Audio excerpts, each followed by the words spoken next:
Okay, we've just done our oil change at 329/180. See, the oil pressure and everything's up. We're going to check, make sure there's no leaks, and make sure that we have enough oil. We've used Mobil One synthetic extended 5W30.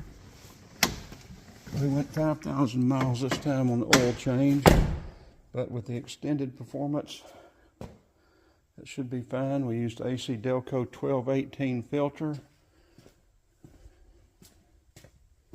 I've got another one, but I don't know where it is, but there's the 1218 filter that we changed out.